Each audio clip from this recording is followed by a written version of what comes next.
Literacy Network members. Today, we wanted to showcase one of our members, Miss Tammy Cashman. She has been involved with our program for many years. She has come to our workshops, and we are just thrilled to hear more about how she shares the agricultural story in her community and with her job with the Meade County Public Library.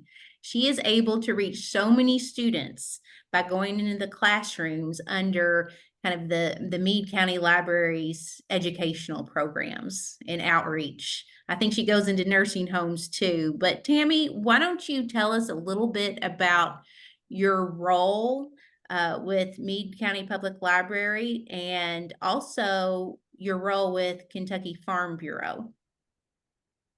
Well, I am the women's chair for Breckinridge County Farm Bureau, and I'm also the district chair for the 3rd district. So I've been in that position as a women's chair for Breckinridge County since 2000, since the year 2000. I've been the district chair for the last 6 years. And I've been coming to Farm Bureau events for a long time, and I've been coming to your workshops for quite a few times as well. And that's where I learned about the ag in the classroom. And I always wondered how we could make that work here. But then when I got the position at the library, at the Meade County Public Library, I started out going to the classrooms 1st, 2nd, and 3rd grade and introducing consumerism to those children. And I go to 4 different elementary schools in the county, and it was introducing consumerism to the students, 1st, 2nd, and 3rd grade. And then when the pandemic hit, they decided that consumerism was not something that they wanted to continue in the schools. So I thought this 30-minute virtual field trips with Teach Kentucky Ag would be a good replacement for the consumerism lesson that I was doing. And they agreed. So I still see 1st, 2nd, and 3rd graders, but now we're talking about agriculture and not so much consumerism, which they kind of go together if you think about it. But we're talking more on the ag side. So the first 2 years, I got the passport books that you supplied, and we tried with the passports. Kids didn't really like to write very much. So this year, we've changed that up, and we're doing more hands-on activities with them instead of the writing in the passport book. We're still following the passport book, and we're still watching the videos, but we're doing hands-on activities instead. And they love it. They're having a blast. So you're actually going in each month and showing one video, and you do an activity that goes along with that. Is that correct? All of the kids every month. So I go to 4 different elementary schools, and I see about 1,000, 1,100 kids, and do that same lesson with them for that month. And then the next month we switch it up to the next one, and we do that one for a month. Wow. So yes. What's the last one that you did? Well, I just started in September. So we just finished the ag page, and it was one that you made up for us. And it's got their favorite part is when they open that up and the state of Kentucky is there with all those names of those counties. And they just go crazy because they see their name on there, or their friend's name, or their mom's name. It's the name of a county, but they see names that they recognize, and they're so excited. It's hard to get through the lesson because they're talking so much about, I know that person, I know, and it's really crazy. That is funny. That is really funny to know. Yeah, we can share a link when we share this video of an example of that, because that is the center page spread of the coloring book passport that we just revised. And we did make a special kind of tabloid just for Meade County for them to do that activity. So that's something that we can definitely talk about with our other members for sure. So Yes, and the teachers love it too. The teachers love that as well because it's got information about the county that they're not aware of on the page that's on the side page, and then just getting to introduce them to Kentucky and all the counties and the regions. The teachers are really thrilled about that. great.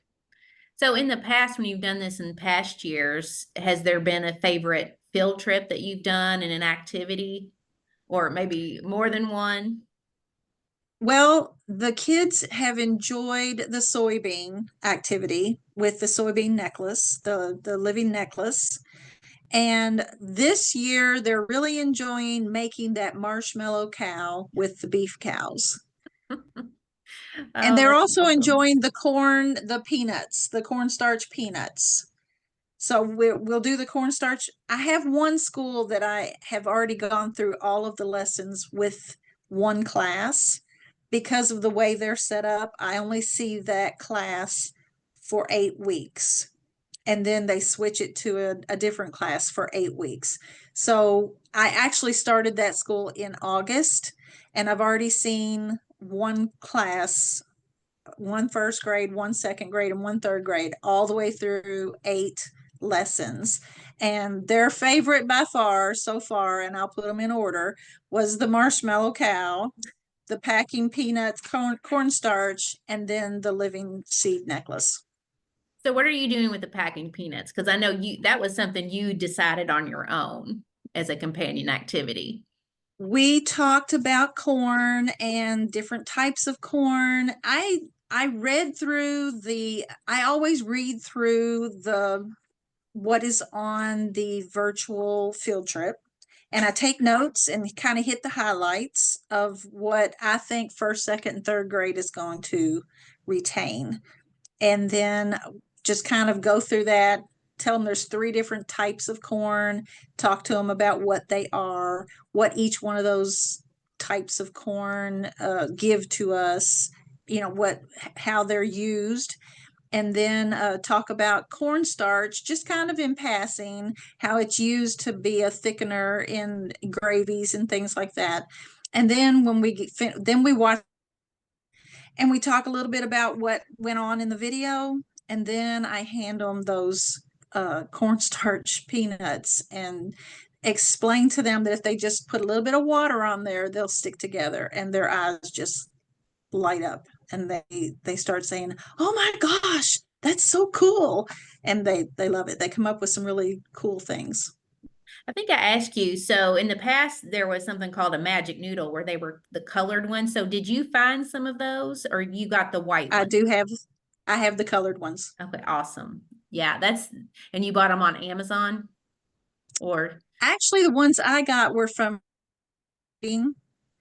uh Fun Express is the one that we go to, except for they're sold out now. So I oh, will have to go to Amazon to try to get some more when I get into the other schools. Because the one school that I'm seeing one class for 8 weeks, they'll probably use them all before I get to the other schools. well, we'll try to look into that too to see if there's a good source for those because I think the company that originally made them, I'm not sure that they're marketing them anymore. So that was sad. Yes. So tell us, I know obviously being a part of Farm Bureau, you're very passionate about agriculture. Why do you think that this is important for you to get into the schools? It's important to get so much going on with their um, core classes. They don't really have time for extra things.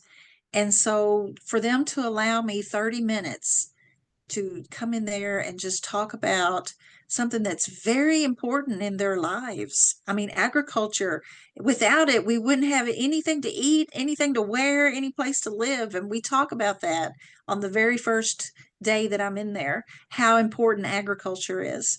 So it's so important to let kids know that and give them an opportunity to share that with their families when they go home in the afternoons. Right. So how difficult was it to start the relationship with the school? Do you think it really helped being part of the library system? What if someone, that farm just wanted to go into the schools? What challenges do you think they might run into, or is it working with a group that really helps? I think working with the group has helped a lot because they already had a relationship with the library before I got here, doing the consumerism class that was already set up. And when I got here, I just kind of slid into that position. And then changing it over to ag was easy after that. But actually getting your foot in the door might be a little bit, I don't know. I don't know how. I guess you would just have to talk to your school board. I would suggest going to your school board first and just presenting to them that you want to add this and see what they say. I don't know. Yeah. Well, I see more and more school systems. So where I live, they've actually started to change the graduate profile, and they want to give students more meaningful, kind of hands-on, real-world learning opportunities. So we know that agriculture is so real world, and it's a way to use all of the things that they have learned and put it into context. So measuring things to make a recipe, um, figuring out how much I need to sell this crop for to cover my expenses, what nutrients need to be in the soil, how does the weather affect plant growth? I mean, all of those things are things they learn throughout the school year, and we're able to kind of put them into practice for sure. But so I hope that it's going to be a little easier for our community members to go into the schools with the agriculture message, because they are the experts. They're looking for people that are knowledgeable about agriculture, in these different fields to help their students understand. So I'm hoping it's going to get easier for our volunteers and our agriculture educators in the future. But because you work with the library, I think it's really important to touch on how anyone can work with their library to teach about agriculture. Could you share a little bit about that, or maybe some ideas? Well, at our library, we have a bookmobile. And the last 2 years, I know three, the last 3 years, she has, during the summer, really taken on the agriculture literacy part. And they have the first 2 years, they did a farmer passport. And she was set up every time they have the farmers market, which is across the street from the library, actually. She would have the bookmobile over there. She would have books on the bookmobile that were ag books, and the kids got a passport, a farmer passport. And if they read so many books, they got stamps in their passport. And then she was in conjunction with the extension office and the SNAP program, and they got coins for the books that they read, and they were able to spend those coins at the farmers market. So she's really promoting that during the summer months when the farmers market is open here. We have a book barn here at the library that was donated by the Meade County Farm Bureau. And that book barn is full of ag books. And the kids know where that barn is at, and they know they can go there and find any of the books that are on the ag barn are ag books that they can read for that farmer passport. And then during the summer, we also had some programs here at the library. They made butter. They had the Southland Dairy came out here to milk a cow during the summer for our summer reading program, and kids were able to be a part of watching that. Then we came in and had ice cream sundaes afterwards. We had some poultry here that they could come and listen to a program about how to take care of chickens and how important chickens are to not only our county but to the state. And so the library is our library is trying to really promote ag since I started doing the ag in the classroom through our program here. That's And we wonderful. also have a dial a story here. So 24/7, you can call the number for the library and listen to a story. And we have ag books on the dial a story as well. So kids can call and listen to a story and still be able to count that on their AR points. Awesome. There's so many opportunities to connect with our young people about agriculture. And we're just amazed at some of the things that you've been able to accomplish, Tammy, and just so thankful for you and thankful for the Meade County Public Library for allowing you to do that. Any last thoughts for our other members that are trying to get the courage to do more in their communities? Well, I know that there are a lot of farm bureaus in the state whose women's programs do ag literacy every year. They take the ag book of the year into the schools and read to the students there. And so a lot of the ladies already have a relationship with schools in their counties. So it may not be as difficult to get into the school as I led off to in the beginning, because they already have a relationship with the schools. And I think being able to get in there and read a story is one thing. Just expand on it a little bit and see if you can go in there and do just a virtual field trip, just one a month with the same kids that you read a story to. And maybe that would be the start to get things going. Yeah. Well, those field trips, Kentucky Farm Bureau helped us reproduce those just a few years ago in 2020. All of those are on our website, teachkyag.org.